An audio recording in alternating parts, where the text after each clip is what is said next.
आज मैंने zero hour में एक महत्वपूर्ण मुद्दा उठाया है जो देश के तमाम मोबाइल फोन यूजर्स से जुड़ा हुआ है, आप सबसे भी जुड़ा हुआ है।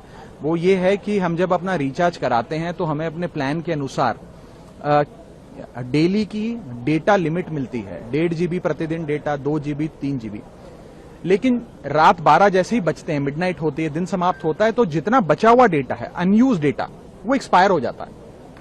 उसे अगले दिन के लिए कैरी फॉरवर्ड या रोल ओवर नहीं किया जाता।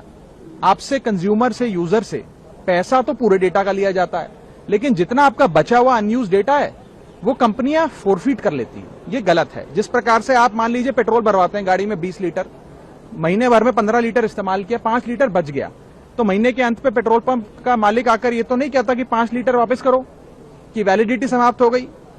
भाई आपने पूरा पैसा दिया 20 लीटर का, तो पूरा 20 लीटर आप इस्तेमाल करेंगे। ठीक उसी तरह डेटा रोल ओवर भी अलाउड होना चाहिए। यदि मैं एक दिन में अपनी डेली की डेटा लिमिट को यूज नहीं कर पाया हूं, यूटिलाइज नहीं कर पाया हूं, वो अगले दिन का जो मेरा डेटा लिमिट है उसमें जुड़ जाना चाहिए। और डेटा रोल ओवर भारत में अलाउड होना चाहिए। दुनिया के कई देशों में, United states of America, Europe के कई देशों में, ऑस्ट्रेलिया, नेदरलैंड, तमाम देशों में ये डेटा रोल ओवर और डेटा कैरी फॉरवर्ड की फैसिलिटी दी जाती है। और मेरी दूसरी मांग ये है कि डेटा ट्रांसफर, जैसे हम एक दूसरे को पैसा ट्रांसफर कर सकते हैं अपने मोबाइल फोन से दूसरे मोबाइल फोन में, उसी तरीके से डेटा ट्रांसफर भी अलाउ होना चाहिए। मान लीजिए आज किसी परिवार में बूढ़े माँ बाप स्मार्टफोन कम इस्तेमाल करते हैं, कम डेटा कंज्यूम करते हैं, लेकिन उनको बच्चों की पढ़ाई करनी है, उन्हें ज्यादा डेटा चाहिए, तो माँ बाप अपने डेली की डेटा लिमिट से बच्चों को डेटा ट्रांसफर कर सके। इस प्रकार की फ्री डेटा ट्रांसफर की भी एक योजना बननी चाहिए। ये महत्वपूर्ण मुद्दे आज मैंने सदन में उठाए हैं।